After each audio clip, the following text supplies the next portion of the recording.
Ambassador Vexnar of the Galactic Federation stood before the massive viewing screen in the observation chamber. His 4 eyes blinked slowly as he watched the blue and green planet spin below. Earth, home of the humans, the newest species to join the Federation and already the most confusing. The Corvani ambassador had served the Federation for 300 cycles. He had welcomed 17 different species into the galactic community. He had seen war and peace.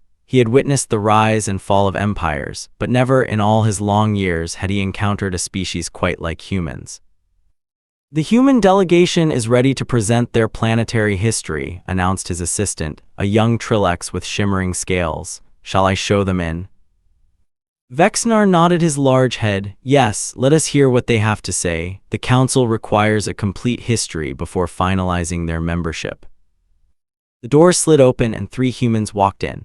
Ambassador Sarah Chen led the group, followed by Dr. Marcus Webb, their chief historian, and Commander James Rodriguez, their military representative. They moved with the strange confidence that all humans seemed to possess. Vexnar had noticed this quality in every human he had met. They walked as if they owned the universe, even though they had only just discovered they were not alone in it. Ambassador Vexnar, Sarah said with a slight bow, thank you for meeting with us. We have prepared a complete presentation of Earth's history as requested. The Council appreciates your cooperation, Vexnar replied. He gestured toward the curved seating area. Please make yourselves comfortable, we have much to discuss. Dr. Webb activated a small device and the viewing screen changed to show Earth from a different angle. The planet looked peaceful from this distance. Beautiful, even. But Vexnar knew that appearances could be deceiving. We thought it best to start at the beginning, Dr. Webb said. Earth is approximately 4.5 billion years old. For most of that time, life was simple. Single cells, small creatures, nothing remarkable by galactic standards. Vexnar nodded. This was normal. Most life-bearing planets followed similar patterns. Then about 66 million years ago, something happened. Dr. Webb pressed a button and the screen showed a massive asteroid approaching Earth. An object approximately 10 kilometers wide struck our planet. The impact released energy equivalent to billions of nuclear weapons. Dust and debris blocked out the sun for years. Global temperatures dropped. 75% of all species on Earth went extinct, including the dominant life forms of that era. Vexnar leaned forward. This was concerning. An extinction-level event. Your planet experienced a mass extinction. The 5th one, actually, Dr. Webb said casually. We call it the Cretaceous-Paleogene extinction event. It killed the dinosaurs, made room for mammals, made room for us eventually. The 5th one, Vexnar's 4 eyes widened. Your planet has experienced 5 mass extinctions. 5 major ones, yes, plus several minor extinction events. And of course, we nearly caused one ourselves about 200 years ago with climate change and pollution, but we fixed that. Vexnar turned to his assistant. The young Trilix looked equally shocked. In the Federation, an extinction-level event was the end. It was the worst possible outcome for any planet. Species that survived such events rarely recovered enough to achieve space travel. Most went extinct entirely within a few thousand years. Perhaps you do not understand, Vexnar said slowly. An extinction-level event is defined by the Council as any planetary catastrophe that destroys 70% or more of all life. Such events are considered civilization-ending. They are permanent setbacks from which recovery is essentially impossible. Sarah Chen smiled. It was a strange expression. Vexnar had learned that humans showed their teeth when they were happy, which had initially confused him greatly. In most species, showing teeth was a threat. We understand the definition perfectly, she said. We just don't agree with the conclusion. You don't agree? Vexnar felt his heart beating faster. The data is clear. Our models show that civilizations cannot recover from such events. Your models might need updating, Commander Rodriguez said. He spoke with the directness that Vexnar had noticed in all human military personnel. We've been through worse than asteroids. We've recovered every time. Dr. Webb changed the image on the screen. Now it showed a graph with 5 massive dips representing the major extinction events. After each dip, the line climbed back up. Higher than before, in fact. Here's what we've learned about extinction events, Dr. Webb said. They're not endings, they're resets. Yes, most species die. Yes, ecosystems collapse, but life finds a way. It always finds a way. And the species that survive, they get stronger. They adapt. They fill the gaps left by the dead. Vexnar tried to process this information. It went against everything the Federation believed about planetary development. "You say you nearly caused one yourselves?" Vexnar asked. "How is that possible, and more importantly, how did you survive?" Sarah nodded at Dr. Webb, who changed the display again. Now it showed images of Earth from about 200 years ago. The planet looked different. Large brown patches covered areas that were now green. The ice caps were smaller. "We burned fossil fuels for energy," Dr. Webb explained. "Released massive amounts of carbon into the atmosphere. Temperatures rose, ice melted, sea levels increased. Species started dying at alarming rates." "And you did change?" Vexnar asked. "Eventually, we developed clean energy. We replanted forests. We cleaned the oceans. We even brought back some species that had gone extinct by using genetic material we had preserved." "You brought back extinct species?" The young Trilek's assistant spoke without permission, too shocked to remember protocol. "That's impossible. Once a species is gone, it's gone forever." Commander Rodriguez laughed. It was a loud, booming sound. "Nothing is forever, friend, not even death." Vexnar felt dizzy. His species had never conceived of such a thing. Death was final. Extinction was permanent. These were fundamental truths of the universe, but humans seemed to treat them as temporary inconveniences. "I need to speak with the Council," Vexnar said. "This information is unexpected. Please wait here." He activated the communication link and requested an emergency session with the Council. As he waited for them to respond, he watched through the window as the human ship floated nearby. It was a small vessel, crude by galactic standards. But now Vexnar wondered if the Federation had underestimated them. If these creatures had survived 5 mass extinctions, if they had nearly destroyed their own planet and then fixed it, if they had learned to bring back the dead, what else might they be capable of? The emergency council session lasted for 6 standard hours. Representatives from all 47 member species participated. The debate was intense, sometimes hostile. Vexnar stood at the center of the chamber, presenting the evidence the humans had provided. "The Great Dying," he said, displaying information about the Permian-Triassic extinction. "This occurred approximately 252 million years ago. It was the worst mass extinction in Earth's history. An estimated 96% of all marine species and 70% of land species went extinct." Counselor Primax of the Vorthin hive mind let out a sound of distress. 96%? That is complete annihilation. How could any planet recover from such devastation? According to human scientists, it took approximately 10 million years for ecosystems to fully recover, but recover they did. Life diversified, new species evolved. The age of dinosaurs began after this extinction. High Counselor Zhatok raised one of his many appendages for silence. "Let us assume these records are accurate. What are the implications? Why should this concern the Federation?" Vexnar had spent hours thinking about exactly this question. The answer disturbed him. The Federation's entire approach to planetary management is based on the assumption that extinction events must be prevented at all costs. We invest enormous resources into protecting member worlds from asteroid impacts, supervolcanic eruptions, and other natural disasters. We do this because we believe such events end civilizations permanently. He paused, letting his words sink in. "But the humans suggest this may not be true. They suggest that extinction events, while devastating, are survivable. More than survivable. They claim such events actually drive evolution and adaptation. They make life stronger." "That is absurd," declared Counselor Thexan of the Relari. "Our own world experienced a near-extinction event 4,000 cycles ago. We are still recovering." The humans would likely argue that 4,000 cycles is not long enough to measure true recovery. Their perspective operates on timescales of millions of years. The chamber fell silent. This was not the kind of information they had expected about the newest applicant species. Finally, Counselor Velosh of the Mendari spoke. She was one of the oldest members of the council. "Ambassador Vexnar, you have spoken of the past, but you mentioned that humans nearly caused an extinction event themselves. Tell us how they stopped it." Vexnar nodded and accessed the next part of his presentation.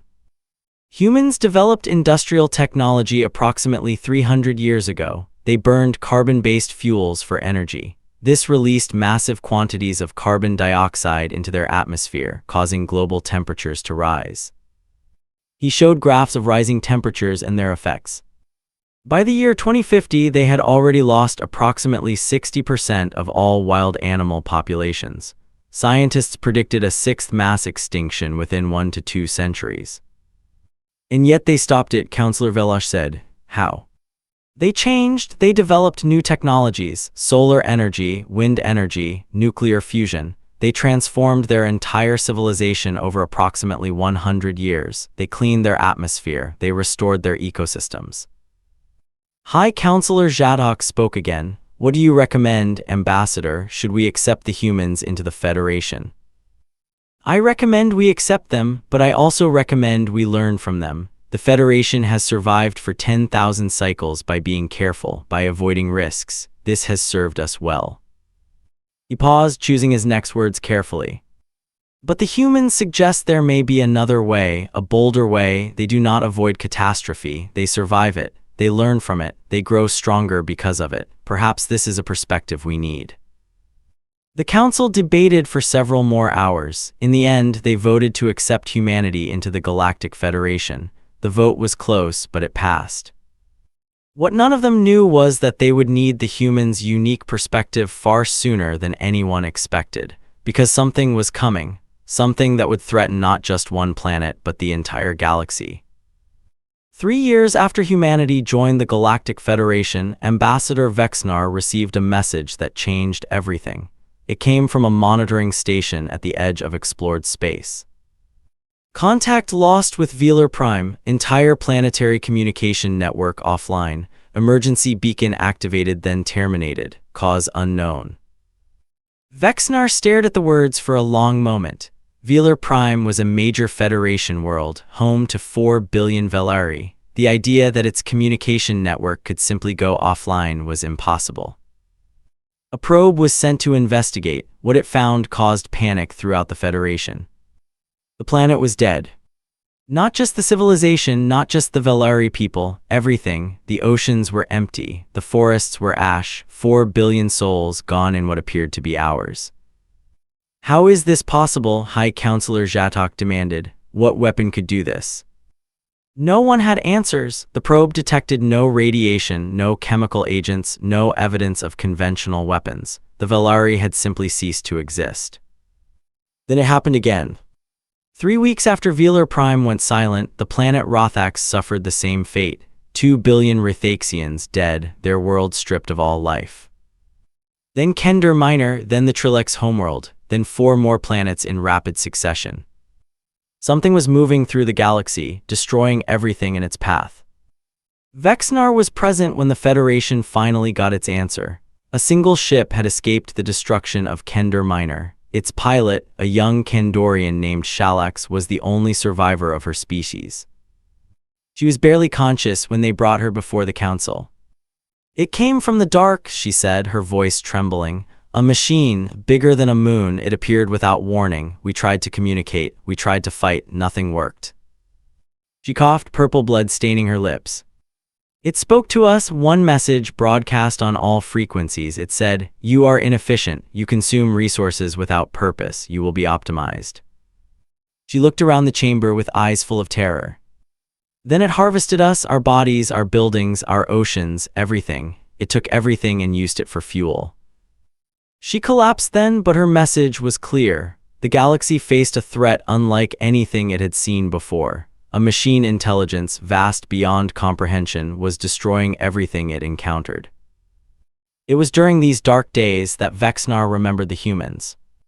He found Ambassador Sarah Chen in the diplomatic quarters watching news feeds from across the galaxy.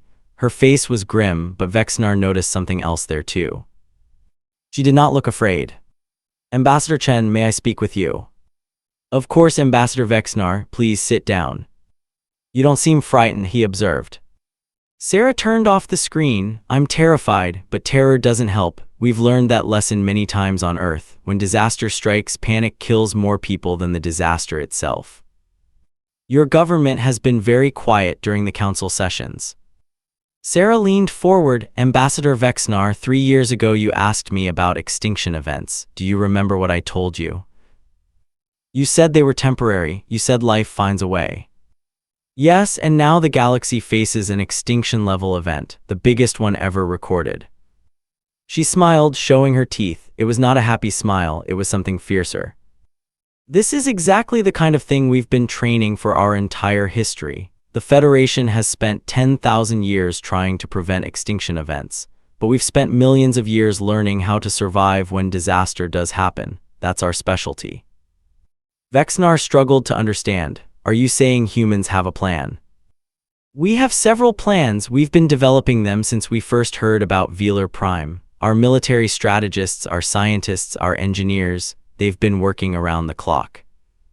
She tapped her communicator. Commander Rodriguez, please join us. A moment later, the human military officer entered. He carried a data pad and wore an expression of grim determination. Ambassador Vexnar, he said with a nod, I understand you want to know about our plans. I want to know if there's any hope.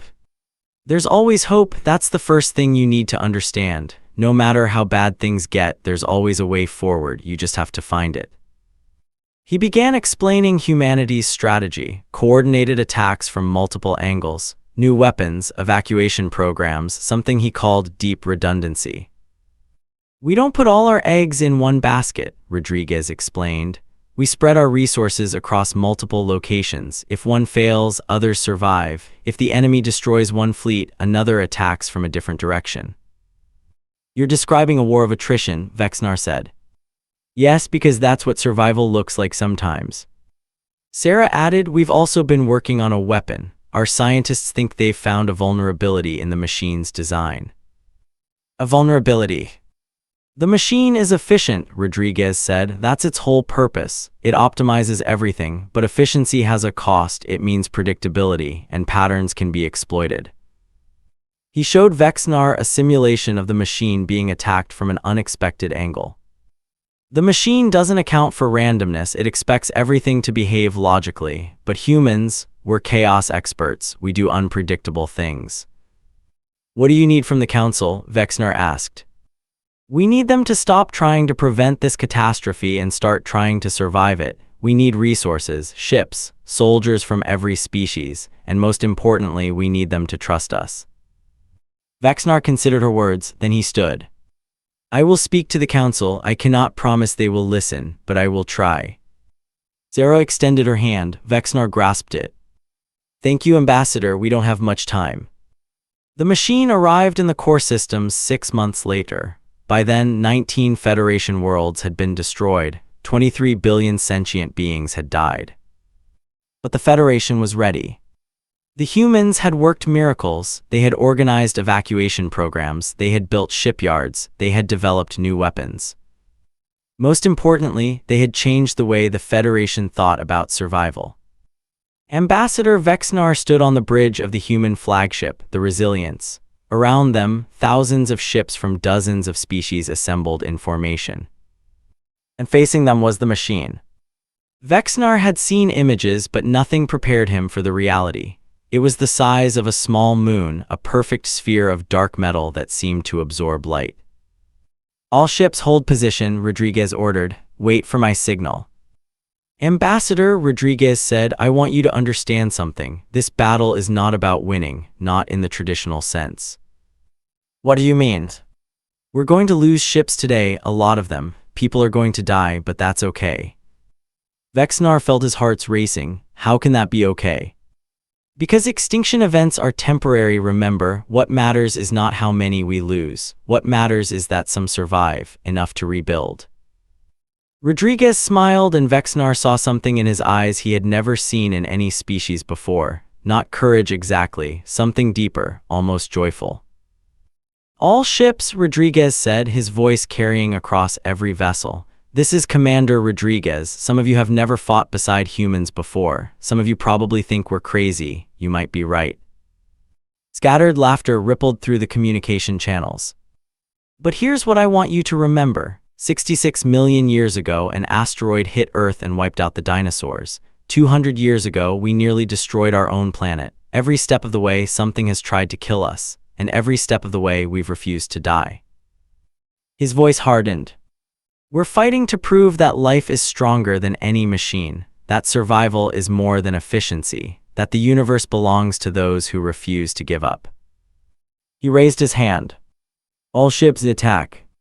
The fleet surged forward, thousands of vessels accelerated toward the machine, firing weapons of every type: energy beams, kinetic projectiles, plasma waves. The machine responded, defensive systems activated, ships began to explode. Vexnar watched in horror as vessels disintegrated. "We're losing them too fast." "Keep watching," Rodriguez replied. The machine was destroying ships, but the fleet kept coming. They swarmed around the massive sphere, attacking from every angle. And Vexnar noticed something. The machine was responding slowly. Its movements were becoming less precise. "It's confused," he realized. "Exactly, it expects logic, it expects patterns, but we're not giving it patterns, we're giving it chaos." A group of human fighters performed maneuvers that seemed almost random. The machine couldn't predict their movements. "The weapon is ready," someone announced. "Dr. Webb's team has finished the final calibrations." Rodriguez nodded. "All ships, initiate Phase 2, clear a path to Sector 7. The fleet formation shifted. Ships concentrated their fire on a single point of the machine's surface. Its attention was drawn like a predator chasing prey.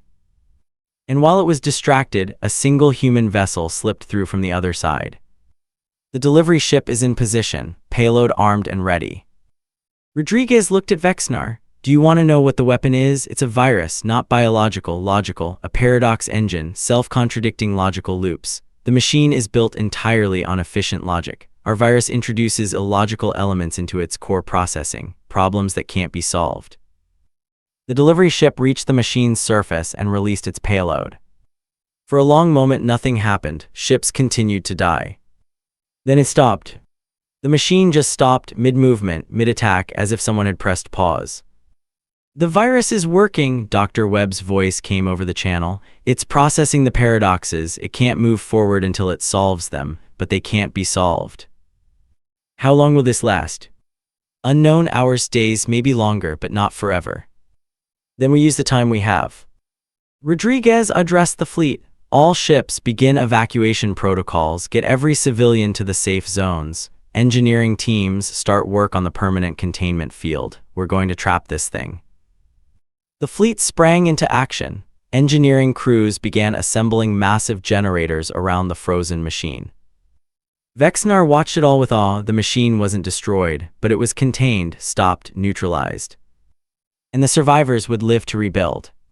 "This is not the end," Rodriguez said. "The machine will eventually break free, or another threat will emerge."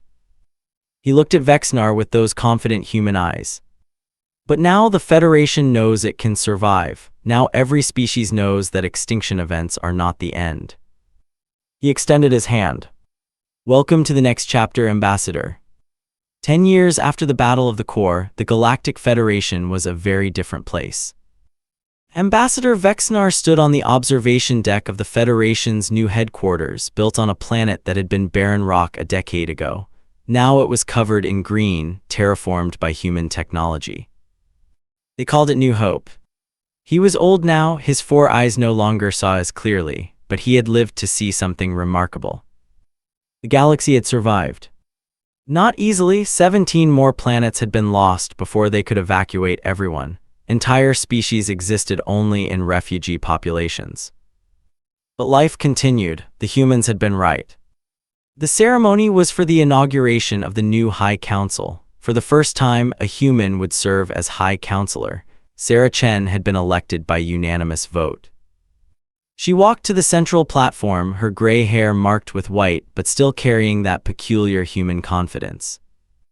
"Members of the Galactic Federation, we gather today not to celebrate victory but to acknowledge survival. 10 years ago, we faced extinction. We lost 19 worlds, we lost billions of lives, but we did not lose, we adapted, we fought, we survived." She gestured to a holographic display. Before the crisis, the Federation believed that prevention was everything, but the universe doesn't work that way. Bad things happen. What matters is not whether we can prevent catastrophe. What matters is whether we can survive it. Her voice grew stronger. The humans have a saying, what doesn't kill you makes you stronger. It applies to civilizations too, to galaxies. She highlighted new colonies and growing populations. The Velari number only 300,000 now, but they are building new homes on 3 different worlds. They are having children. They are writing new histories. Zara turned to address the entire assembly. I do not promise you safety. The machine will one day break free. Other threats will emerge, but we are resilient. We are adaptable. We are stubborn. She raised her hand, and the holographic display changed to show a green sprout growing from a crack in bare rock. This is the symbol of the new Federation, life from devastation, hope from despair. It is a human image, but it belongs to all of us now. After the ceremony, Vexnar found Sarah in a quiet corner. I owe you an apology, Sarah said, for being smug all those years ago when I told you about Extinction events. Vexnar considered this, perhaps not, but it was true, and the truth saved us. I want to propose a new initiative, Sarah continued. A survival institute. Every species can share their knowledge about overcoming catastrophe. Every species has survived something terrible. If we combine that knowledge, we could prepare for threats we can't even imagine. She stood and extended her hand. Will you help me, Ambassador? Vexnar looked at her hand, then he looked at the stars. Somewhere out there, the machine waited. Other dangers lurked. The universe remained hostile. But the galaxy was full of life that refused to die. He took her hand. High Counselor, I would be honored. They walked out together. Behind them, representatives of 87 species mingled and planned. They came from worlds that had burned and worlds that had frozen, from civilizations that had risen and fallen and risen again. They were the Galactic Federation. They had learned the lesson that humans had always known. Extinction was temporary, life was not. And as long as even one of them survived, hope survived with them. The stars waited, the darkness lurked, but the Federation was ready. They had been through worse. And they would go through worse again. And every single time they would adapt, they would fight, they would survive. Because that was what life did. It found a way. Always.